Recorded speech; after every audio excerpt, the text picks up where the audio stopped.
Hey, happy Thursday, everyone, and welcome to the I-5 Corridor podcast. Tyson Alger here, joined by an incredibly mustachioed Aidan Schneider. Aidan, when did that thing happen? I feel like I've seen you recently, but that thing's beautiful. Well, first of all, thank you for noticing.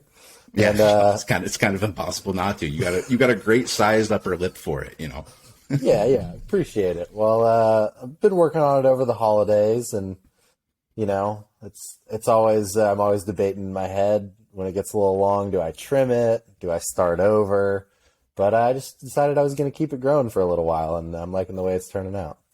I mean, I feel like that's the only real great benefit of growing your facial hair out, anyways, is like the things you can do with it as you're trimming down. Like it's almost a waste if you don't take it out for a spin, if you will. Oh yeah, I got albums of strange pictures from over the years of you gotta start from the big block of marble, chisel it down, do some mutton chops, a goatee, get a little bit of everything in there. Actually, that's the only time I will ever be fresh shaven is if you start like trying to even out like the handlebars or so, and then you take up one side a little bit too much, and then all of a sudden you have nothing, and you can't really be going around with a short mustache, so. That's all the freshly shaven people are, just people who are trimming who made a mistake. Boy, this is a great start to an off-season podcast, but that's what we are in, and that's kind of what we want to address a little bit, because for the last probably month or so of podcasts, we've been able to kind of survive on coaching turnover news, who Dan Lanning's filling his staff out with, and now we're kind of getting to the point where we're 2 weeks before signing day. The Ducks are out, the recruiting. There's not necessarily a ton happening on the home front. And then you texted me this morning, like a gift from the heavens, saying, "I'm ready to talk about it, man." And Perfect for people timing. wondering what talking about it is for the last couple months, Aidan Schneider of Oregon football lore, he's been getting back up on the bicycle. He's been going back out to the fields. He's been getting that right leg loose, and he has been kicking the heck out of some balls. Aidan, tell me what you're doing, and tell me why you are ready to actually finally talk about. Do we call it a comeback? I'd say it's a comeback. Yeah. So I've I mean, the you have been here for years. Yeah. yeah the last couple months, I made the decision to get back into NFL free agency and start pursuing playing pro football again. And that's after a break of, say, about year and a half to 2 years. I love the job that I have at a digital ad agency. It's been really good to me, but I just kind of had a moment where one of the COVID days, it's all a blur. I don't even remember exactly when it was, but I was just sitting at my desk working away, and I just kind of thought, like, I haven't kicked in months. Like, I'd love to go out and kick. And then I went out and did it and loved it. And I just thought that I'd love to do this more. I'd love to get back to where I was, and I still think I'm young and have a lot left in the tank. So there's no reason to not give it another shot. Okay, so before we kind of get into the process of where you're at and how you kind of go about that process, after your Oregon career ended, you graduated after the 2017 season. You got a tryout with the Chiefs. Is that correct? Or actually, kind of take me through the timeline a bit about it, from the end of your career until the dark day when I approached you about co-hosting a podcast about football in the state of Oregon. Yeah, so I finished up my career, actually graduated a term early, so I wasn't there for spring term of my senior year. I was back home in Portland training for my pro day. And I felt like I was in a really good spot finishing my career. I'd had a lot of success being able to be a 4-year starter. I was able to set a lot of records that I had my sights on after my first 2 or 3 years. And I felt like I was in a really good spot going into the draft. And, my pro day went really well. I was just watching some of the film the other day, actually, because as I'm getting back into kicking, I'm reanalyzing my steps and kind of going back over the things that have worked for me over the years. But I was pretty confident that I was going to be able to sign as an undrafted free agent. Maybe sneak into the 7th round, but that was never something that I expected. Well, let me interrupt for a second. Just where's that confidence coming from? Are you comparing yourself to other kickers, or is it just like, hey, I'm good at any other position going into the draft? You kind of know how you stack up against the competition, but I imagine kickers is a little bit of a different game there. Yeah, it's kind of a little bit of everything. It's, looking at my resume and what I'd accomplished on the field in college. And then it's going to camps around the country. I've had the opportunity to be able to kick with a lot of great college kickers from around the country, as well as, some guys who've spent 7-8 years in the NFL. So kind of just using all of that to put it in context. But, it really does vary by year. And you're not only, of course, competing with everyone who's coming out of college in your draft class, you're also competing with every free agent, really every guy who's played in the NFL or been in camps over the last 5 to 10 years. So it's kind of unlike other positions where you, as you said, you feel a little more solidified in your status going into the draft. But with kicking, it just really varies year to year. Interesting. Okay, so you were feeling pretty good about it. You obviously, where were we in the story? So I was feeling pretty good. I did a workout with the Seahawks before the draft. It was like the local day workout, which was Oregon, Oregon State, Washington, and Washington State, I believe. And one of the player personnel guys for Seattle came and talked to me before the workout, and he was like, hey, we've watched your film. We really like you. We're going to give you a serious look. And so that got me a little nervous, naturally. That had to have felt like pretty cool too. Just like Seahawks, Northwest. Like I imagine you'd probably be stoked at like any opportunity, but also like, let's be realistic. Like that'd be bad. That would have been badass. Oh, it was amazing. And, I think one of the things that I would do in moments like that where I'd be a little nervous and obviously also excited is to just think back to myself as a senior in high school. If you told me I was going to be working out for the Seattle Seahawks with, even an outside chance of getting signed, I would have told you that was beyond my wildest dreams. But yeah, definitely got a little nervous with that. And the tough thing about some kicking workouts is really, to put it lightly, no one cares about the specialists all that much. Right. So this was a workout with a bunch of position players. So, you got your DBs, receivers, your linemen, linebackers. They're all running through the workout. And as a kicker, you basically get told you're going at the end when everyone else is done. But it's not exactly clear when that is. So right. That workout, I didn't kick too bad. But I think my downfall was that I overwarmed up a little bit. But it was just myself, Tanner Carew, my long snapper from Oregon, and our mutual friend who Tanner went to high school with, Tristan Vizcaino, who's with the LA Chargers now and played in a few games this year. But it was just us. Pete Carroll was out there, just the three of us, Pete Carroll and the special teams coach. Really? Walking around. Yeah, and Pete Carroll was like trash talking us. Oh, he was smacking gum. He was trash talking us. Oh, God bless. Every kick, he's like, this is going to be wide left. I know it. This one's going to be wide right. It was great, but I kind of ran out of gas a little bit in that workout and underhit my kickoffs at the end. So, and, I got decent feedback from them, but you can kind of tell. Would you rather have them do the kickoffs before the field goals, just so you can like put everything into the kickoffs and just be like, it was tough?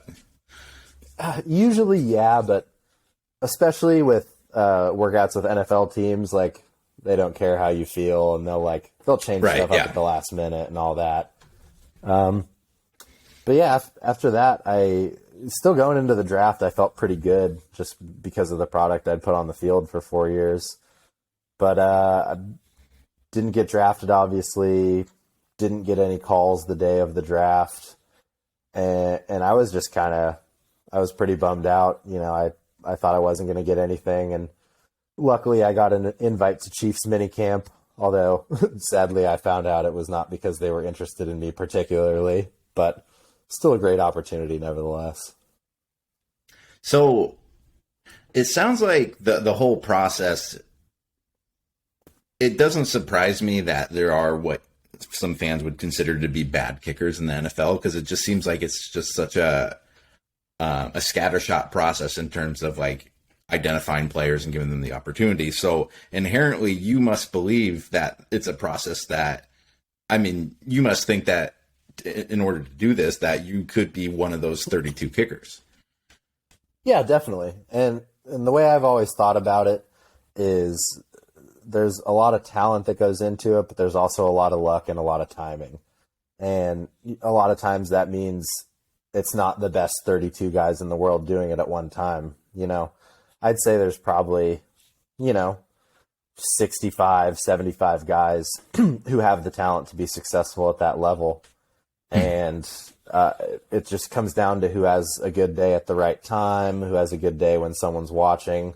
And I've never felt at any point like I should be in the NFL. Like, I'm the best guy who's not in there, because I don't think that's necessarily true. But I do feel like where I was coming out of college with my film, with my pro day, that I should have gotten at least a little more of a shot than I did to come into mini camp or training camp and compete for a spot. That's got to be kind of an interesting thing to nag at you over, like, just kind of have in the back of your head over like a period of time, just to like, because it's not like you ever really got like the chance to, and like where they said no, or it's not like you play a position where your physical talents diminish like a used car off the lot, like the moment you buy it. Like, I mean, you can see NFL kickers that like really thrive in their late 30s into their 40s. How old was Morton Anderson when he ended up retiring? Like 50 something. So what was that? I mean, I guess kind of getting into your head a little bit of just kind of having that, like, I was a near NFL player, and then you're just kind of, I mean, no disrespect, I mean, not because this is what we all do, but then you're just kind of living a normal life in Portland. Like that had to have felt like kind of weird. Yeah, it's just a situation where it's really hard to stay focused. The mental aspect of it can get exhausting, because especially in the situation I was in, and the situation a lot of free agents are in, to get to that point, you've gone through your sports career and things have gone pretty well at every level. And, that's not to say it's always perfect and that people haven't had to struggle or work to where they got to, but it's kind of the first time, either ever or in a long time, that you feel like you put on a really good performance and you're told, we have no interest in you. Like when I went to Kansas City, I was excited to be there, but myself, the punter, and the long snapper they brought in, our first meeting, we sat down with a special teams coach, and he's like, "Hey guys, thanks for coming out. We really appreciate you guys being here, but we're happy with who we have, and we're probably not bringing any of you back regardless of performance." So, not the best. Now go have a good day. Now go have a good day. Exactly. Not the best thing to hear on day one, but I don't think any of us were shocked, and I think we all understand that, there are a lot of friends on coaching staffs in the NFL, and it happens all the time where one team might not be interested in you, but you put in a good performance there, you get some momentum, you get a recommendation that can help you. But during that mini camp, that was 3 of the best days of kicking I've ever had. Like in our field goal periods, I was something like, I think I made 31 out of 33 and hit a 59-yarder with some crosswind going on the last day. And I remember coming off the field after that last field goal period, and both the punter and the snapper were like, "I know they said they're not bringing us back, but like they might sign you." And I was like, I didn't want to get my hopes up, but I certainly had that thought as well. And then I went into my exit meeting with the special teams coach, and I'm like nervous. What's he going to say? He's like, first words out of his mouth, So do you want to keep kicking? And I was like, Jesus. Oh, this isn't going to go well. And he was complimentary of me for sure.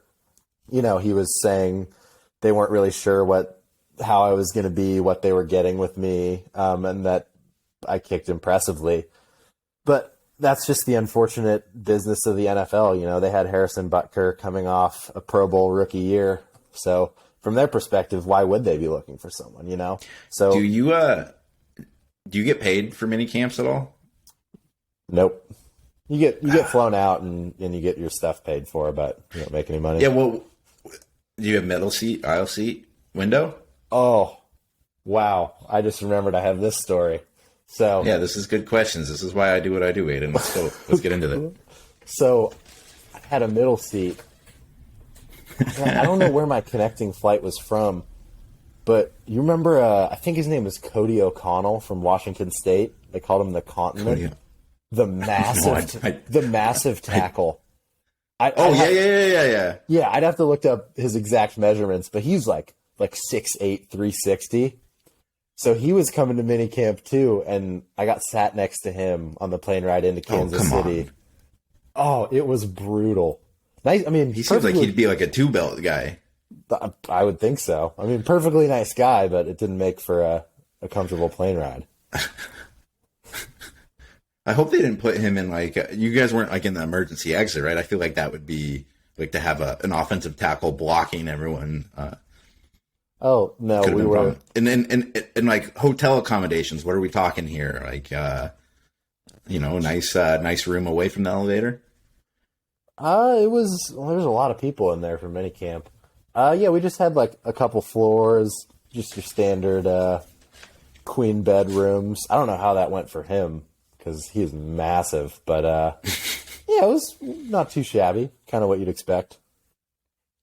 Okay, so that doesn't go well, and then at that point are you just done and resigned to, or did you keep kicking after that? No, I kept kicking for a while because I definitely had an understanding going in that this is the type of process that can take 2, 3, 4, 5 years if you're willing to stick with it that long. So I was definitely a little discouraged because things weren't going the way I had pictured in my head, but especially just given how well I was kicking, I still had a lot of confidence. And I did end up getting a workout with the Chicago Bears the next spring with after Cody Parkey double doink. Was this post double doink? It was post double doink. Were you out there on the streets with the rest of the Bears fans, like doing the kick a 33-yarder outside, like just hoping that maybe they'll be like, oh shit, this guy can boot it. I wish I could have been, but yeah, so I was in the workouts looking for a double doink replacement, and okay, so I'm sorry, I'm fascinated. If you are at the mini camp to replace the double doink, like what's the mood in that like locker room or whatever, like in that camp? Are guys like nervous, like, or are guys just like talking trash, like, boy, I haven't doinked in years? Well, we'll pull that quote. So that's the really funny thing. So in an effort to replace Parkey, they had a couple individual workouts of like 5 or 6 guys, and I was in one of those. And then for their mini camp, I think they invited like 8 kickers. It might have even been in the double digits. And one of them, Justin Yoon from Notre Dame, I actually went to a camp with him later and heard this firsthand. But I remember reading articles, and it was like the most asinine thing I'd ever heard, because they were like, these are new kickers, not affiliated with the team, not affiliated with the organization. And like the GM and head coach are watching, and they made every guy attempt the kick Cody Parkey missed. Which just solidifies that coaches don't understand kicking at all. Like, you're trying to make one person atone for someone else's mistakes. Like, way to make sure that those guys are completely thinking about that the whole time. Like, it just blows my mind. Yeah, and then like any future 33-yarder or whatever it is, oh man. And I want to use. I mean that, like maybe that worked out well for you then. Yeah, I'm very glad I was not there for that mini camp. That sounds like a train wreck. But I do want to use this platform here to say that double doink was blocked at the line. A D lineman got just a finger on it, just enough, and you can see the rotation of the ball change. There's no doubt in my mind that little tip from the D lineman is what caused the double doink in the first place. And, of course, the Bears, who've been struggling as an organization for a while, get rid of Cody Parkey, and he goes on to Cleveland to kick very well. So that's that. My good kickers don't get blocked. I mean, that's all I'm saying. Like he should have gotten to it quicker. He should have changed the pitch of his. Who was the Miami kicker that got drafted? Was it like third round and then it was just terrible his first year? Aguayo with Tampa? Yeah, Tampa, sorry. Yeah. Did he survive? I don't think he's with anyone right now, but he's bounced around some practice squads, and I think he made it to final cuts with the Chargers a couple years later, but that was a fascinating story because was widely regarded as the best kicker in NCAA history, and I think it's a real example of what can happen when you don't rely on the things that got you there in the first place. And I would imagine he was getting coached by a couple different guys. He was told to change some things, and it can really get in your head at that point. I imagine being like a very solid like B+ kicker is probably like the best place to be, because like you start getting thrown around like this guy's the best out there, or he hasn't missed in 52 consecutive attempts, like that, like of course they're going to miss in those situations. Like you just want to be that guy where you're like Schneider, yeah, I think he's good, like, and then you go out and do your job, and the only time you really get shit is when you miss, Yeah, it's always better to slightly underpromise and overdeliver. But it's like if you talk to any long snapper, or like actually more fun is talk to any like long snapper coach, like when a long snapper commits to a school, and they'll be like, well, hopefully if I coached him right, this will be the last time you hear his name for the next 5 years, because it's always that you only hear their names like when they screw up. And it's like every special teams coach likes to make that joke, and it's I give it. I like history. Yeah, I was gonna say, do they teach you that on day one of sports journalism class? I swear that's the only thing I've ever read about long snappers. Yeah, well, I mean, it's like that one thing. It's like maybe like 2 weeks into like spring camp, and like you're out of like the quarterback battle, maybe change it running story. It's like, well, I'm probably not going to write about the long snapper during fall camp. Like maybe I'll give him a little bit of pub here during the spring, and then it's the exact same story everyone's written every other spring. Yeah, like those throwaway stories I used to write about the Oregon's kickers. You just gotta fill some space every once in a while. Shifting it to me, I was just going to say, it's nice that you threw Carew a pity story once a year. Dude, I tried. When did Carew get drafted, or he signed with somebody like right out of the gate, at least undrafted, right? Yeah, he signed with Seattle. I think I was trying to do a pre-draft story on him, because he was actually like, for being a long snapper, people were actually talking about him as a potential draft candidate. And Tanner, if you're listening, I tried to get a hold of you. I think we were DMing, and then you just didn't call back, which is fine. Okay, so like, why do you think after not kicking for a couple of years, like you can actually like still do this? Because I would imagine you can get back into the right shape. I imagine, like, obviously, how old are you? 26, 27? 25. You're 20? God damn it, you're 25. Okay, so you're 25. You still got room to go. But like, if I'm an NFL coach and I'm looking at this and I go like, okay, this guy hasn't kicked competitively since 20. Like, how do you make your case? Because I imagine you have to be like overwhelmingly good, and if you didn't get a fair look at in your past mini camps and tryouts, like, how do you think that's going to happen now? Well, I think that I don't mean to grill you here. This is your podcast as well. Like you can edit. Bring it on. Yeah, I'll see you in the editing room. But that's a good question. So I actually I work with John Carney down in San Diego. He's got a gym down there and works with kickers, and one of the first steps when I wanted to get back into kicking was I called him up And I just asked him straight up kind of what you were asking me, like, you know, you've seen me kick a lot. You've followed a lot of my journey. I've worked with you. Like, do you think that's going to be something that hurts me significantly, having not kicked in a little while? And he told me no. He said that there, of course, could be some coaches who would hold that against you. But the bottom line is, you know, most NFL teams weren't thinking about me on a regular basis back then, and they're not thinking about me now. So whether I'd been kicking the whole time and going to combines and just not performing well enough to get noticed, it's kind of the same thing. They're not thinking about me either. So we do have that in common. Like, look at us.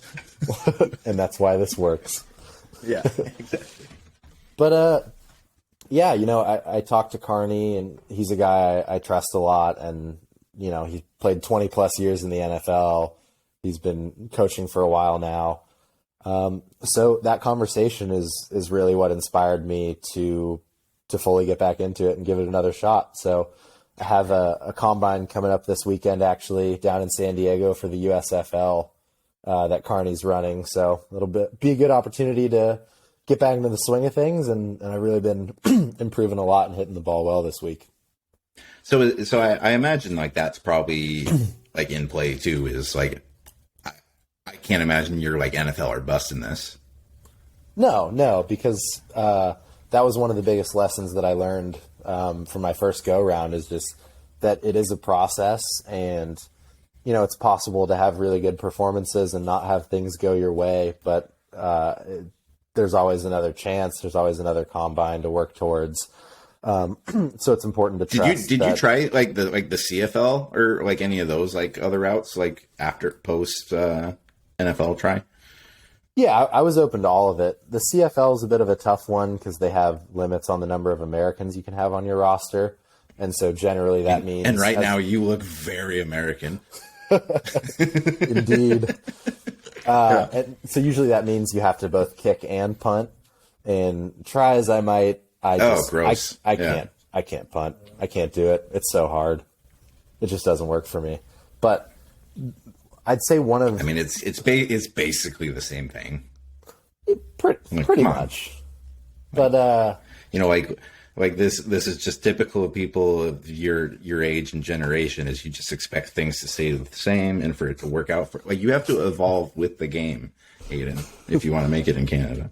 You know, I can punt better than the man on the street, but just not quite to the professional level.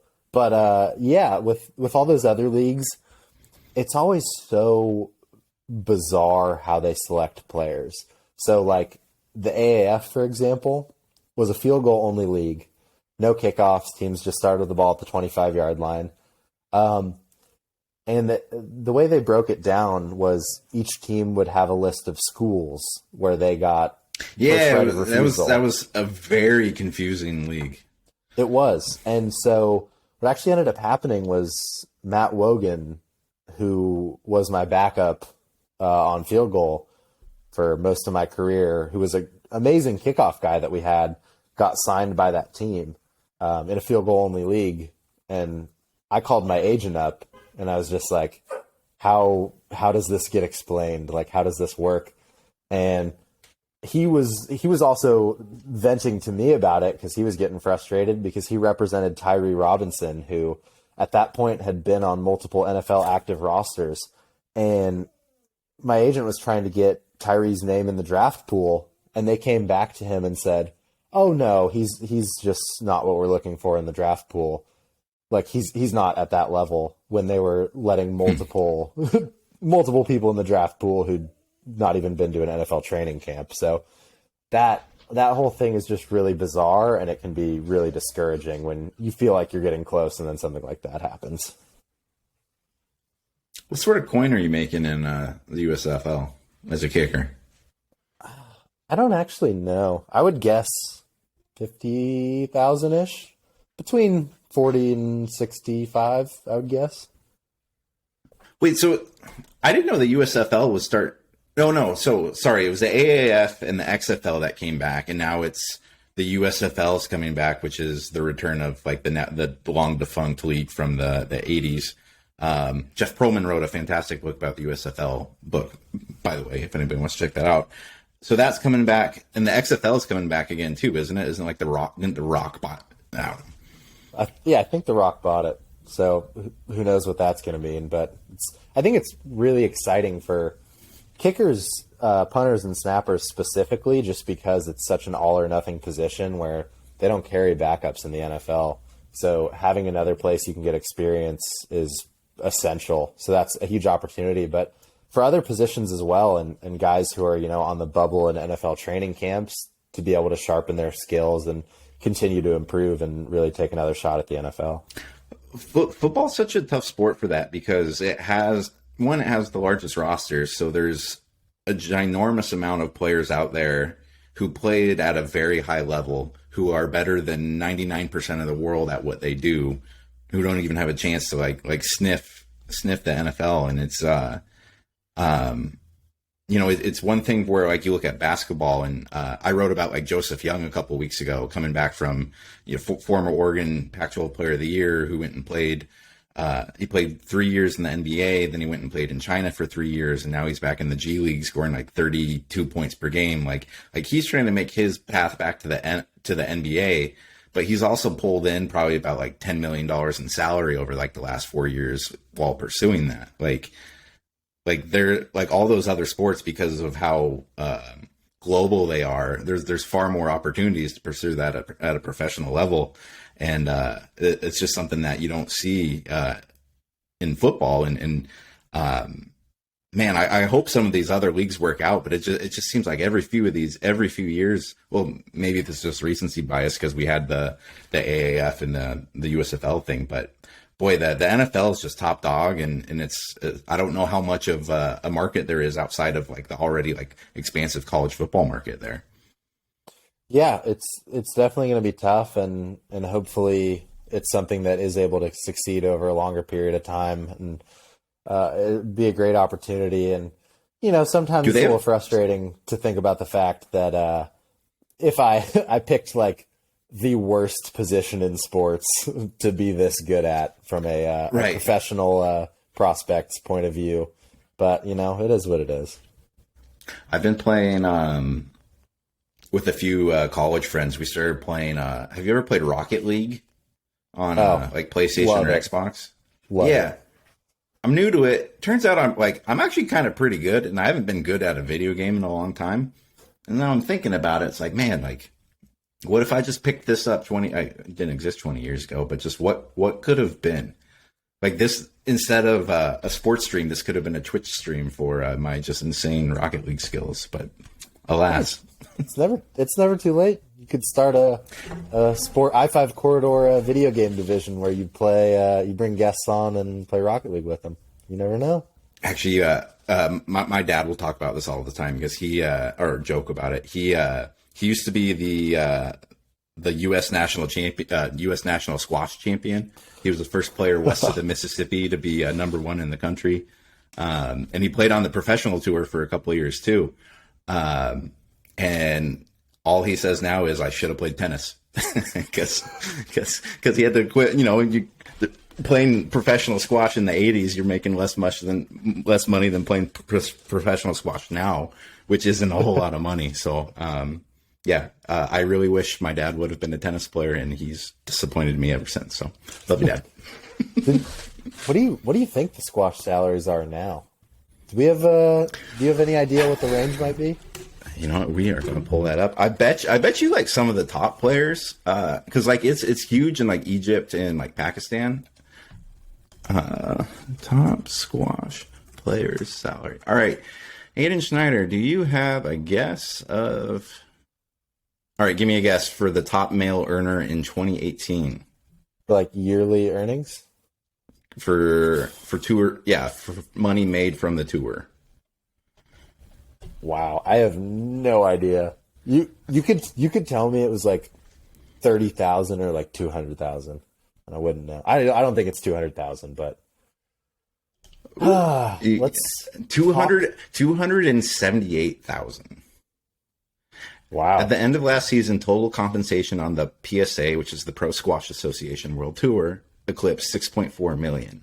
which, that's a little bit of coin, but I'm pretty sure, like, if you win Wimbledon, I think it's like 2.3 million. Like, a little bit. Yeah. And like, you going to Wimbledon tennis. would have been cool too. Yeah. God, thanks. You still got Rocket League. Yeah, I still got Rocket League. You can make unlimited money Twitch streaming when you convince a whole bunch of 10-year-olds to lift their parents' credit cards and give you some donations. Yeah, exactly. So what's your timeline here? I don't know. I'm leaving it kind of open ended. I got the combine this weekend, but there are a couple NFL free agent combines in February and March that I'm working towards as well. But if I learned anything from my first go round doing this, it's that patience is really important, and that you can work really hard, you can kick really well, and not have things go your way. But it's important to just stick with it, because in the same way that it can be really tough and things don't go your way, all you need is one great day with the right person watching who needs a kicker or is interested in giving you an opportunity, and that's really all it takes. I expect if you do get an NFL tryout, you let me follow you around Hard Knocks style for the I-5 corridor behind the scenes. If God forbid you happen to get cut, but you're at training camp, like, let me be in the room there with you. And, I'll get the scene, I'll let you leave, and then I'll give him a piece of my mind afterwards. But, you got yourself a deal. I think this is why we actually started this whole thing, just to get you back to the NFL. It's just, it's a Trojan horse to get your name back out there. It's a springboard. If any professional football, management is watching, give me a shot. What do you think of Oregon's new strength and conditioning coach, Wilson Love? Dan Lanning has essentially filled out, I believe, almost all of his staff to this point. They're all out recruiting. I want to kind of highlight just briefly, we're not going to go do deep dives on all these guys, but just to kind of, get some names out there. And so people know a little bit about the new staff, especially since Oregon's last strength coach was such a out there figure. I wanted to start with Wilson Love today. He was hired a couple weeks ago. He came over from Ole Miss. He's got an Alabama background as well. Seems kind of like your prototypical fits the mold, high energy strength and conditioning coach. What do you think, Aidan? Yeah, I think it's great that we were able to hire a strength and conditioning coach who has experience as a conference champion in the SEC and a national champion as well, both as a player and as a coach. It's said a lot, almost as much as the long snapper not messing up. It's also said that the strength coach spends more time with the team than the head coach does. And so, especially when you have a staff change, as much as the team's going to hear from their position coaches, they're going to meet with Dan Lanning as well. A lot of the time they're going to be spending in the building is going to be those first off-season workouts. And right. So, having a guy in that position who's been around a winning program, both as a coach and as a player, is going to have a lot of great insight into what that takes. And, anyone who's been on a really high-level sports team knows that the work you put in the winter months, in the spring and the summer, really does set you up to have the kind of season you want in the fall. Was that was kind of like a big overarching narrative from the transition from the Helfrich era to the Taggart, and then Cristobal was just like, especially with like Feld, was just like how much more work they're putting in the offseason and the fourth quarter program and all that. Like, was that a staff kind of blowing itself, gassing itself up, or do you think there was actually that big of a difference between what they were doing and what was happening at the kind of the tail end of the Helfrich era? Well, I think there were some real differences with what the strength staffs were doing, but I think it was more kind of in the general philosophy than it was in terms of like implementing a bunch of new crazy hardcore stuff. Like, I thought this was so funny. The fourth quarter program was implemented after I left. That's not a thing. The fourth quarter program is like extra circuits. Everyone in the country does that. It's not some secret sauce. You know, I didn't have Feld myself as a coach, but it looked like they were lifting more, they were lifting heavier, which I think is just kind of a different philosophy than Jim Radcliffe had before him, who was more about explosiveness and speed. Like speed and plyometrics, right? Exactly, yeah. But I think at the end of the day, things like that can get really misconstrued. Like, Alabama wins, I guess not anymore because of Kirby Smart in Georgia this year, but Alabama was an absolute dynasty and won for so long because they had the best players and they had the best coaches. It's not a fourth quarter program. It's not that they're running more gassers than everyone else in America. Like when you're like, all respect to Wilson Love, who I think is going to have a lot of respect in the locker room because he can point to, hey, I was on the strength staff when Derrick Henry was in there, but also like, I mean, it's like the same thing. Like you remember like Royce Freeman in 2014 when he was an 18-year-old freshman and looked like he was like a 35-year-old like Gold's Gym weightlifter out of like Santa Monica. Like Royce was yoked. Oh, I know. I unfortunately lifted with him a few times that first summer, and I did not lift much in high school, so it was a little rough for me watching how easily he was benching 225 on the first day. That was my first fall around like real like big time D1 like college athletes, and it was just like, you're telling me that kid's 18? Like you've got to be kidding me. Like he had the similar size like shoulder boulders that were also like on his bicep boulders. Like, get out of here. Oh man, yeah, but I think it's a good hire, and you know, the strength coach is a very important position to fill, not only from the perspective of coming up with the lifting program and, you know, getting the team fast and strong, but they really are kind of an intermediary between the coaching staff and the players. And I think another positive about Wilson Love is that he graduated from Alabama in 2013. So he's a younger guy. And we've talked about this in previous podcasts that there are a lot of benefits to having younger people on your coaching staff, because he's not some old crusty guy who's, you know, been in the weight room forever. He's not a whole lot older than some of the 5th, 6th, you know, 7th year seniors, however many on the team. And I think that really comes through and helps you build a relationship where guys want to work hard for you. You know, they respect you. They listen to what you have to say in the weight room, and they want to work together as a team and really get better.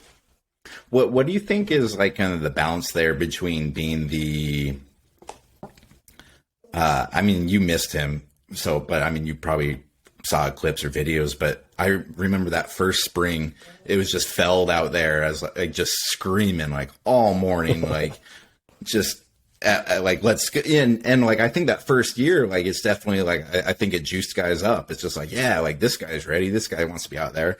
I think that was probably really hard to sustain over like a 4-year period, like especially if you don't necessarily have like new guys coming in like the whole time. Like I imagine that's probably like a hard balance to strike between like, because I mean, like if you talk to Feld one-on-one, like outside of like kind of like the persona, like he was an educated, like, you know, like he went to school for this, like he's super serious in everything he does. But also it's just like, I feel like especially now in college football, like the strength coach has to have such a like persona to him. Yeah. I think the key to that is just that strength coaches are always expected to be hyped up, and, you know, the stereotypical strength coach is on their 5th cup of coffee when you show up in the morning and they're like blasting smelling salts in the weight room, that type of thing. But I think the important thing is just to be genuine and stay true to your personality, because I think people can tell, you know, if there are coaches who are like losing their mind, yelling and trying to hype people up, and you can tell that's not really them. And, you know, I don't know about Feld myself just because I haven't had much experience with him. But yeah, I mean, having a young, energetic guy definitely helps a lot. And it's cool to see when you have some of the strength staff who are younger guys. Like, you'll see they'll be in there doing extra lifting with the guys, lifting themselves. And I think that adds another level of credibility too when you see the strength coaches practicing what they're preaching, and some of them are squatting like 600 pounds. It's crazy, but I imagine that's got to be like one of the best jobs out there if you're just like, I love lifting.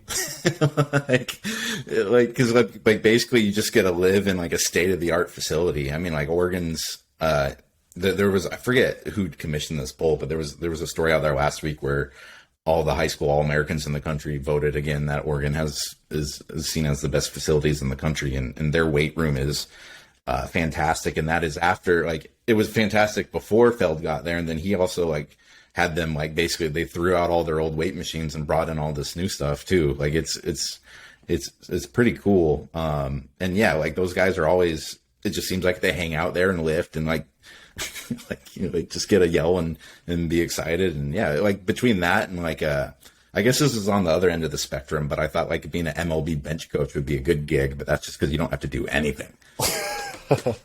Yeah, I could see being a strength coach being awesome. You get to work out, and when you're not working out, you get to watch other people work out and coach them, and just and must like be great for them.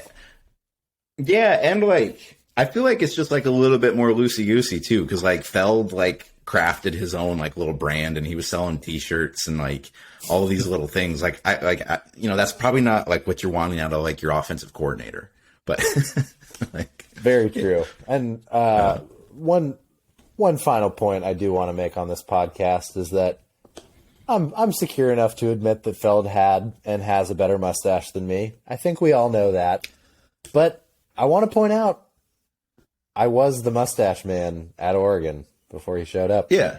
Well, okay, so there's different levels to this, because like yours looks like it would be naturally found on maybe like a state trooper, maybe like you're pulling someone over. Like it looks like it would appear in like everyday society in certain points.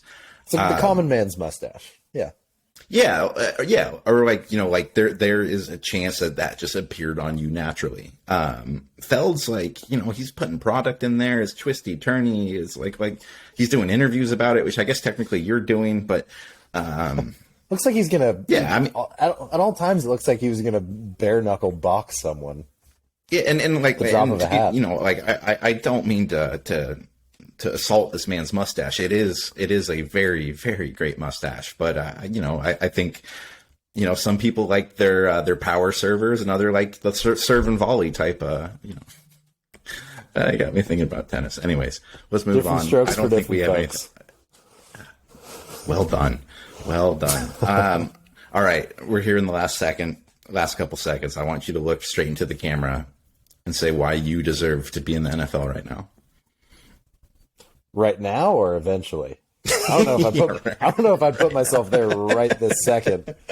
Yeah, it's a bit quick. You don't want to just drop right into Lambeau next week and.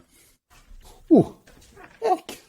Give me a couple weeks and I'll be good. Actually, I think this is where this whole thing's going to blow up, because the coldest game temperature that you probably ever kicked in was maybe like 32. I don't think you ever had a snow game. No. Oh no, it was snowing in Boulder. It was snowing in Boulder one of those years, just like flakes. But yeah, no real snow games. Yeah, sorry, you're out. This has been the Official Visit podcast. No, that's my old podcast. This is the I-5 corridor. Woo! Well, we're gonna need to hit the editing room hard on this one. Yeah, I'm Tyson Alger. He's Aidan Schneider. He's gonna leave me here soon. So, yeah, we'll see you guys next week. That was a good one. I like that. Yeah, that was good.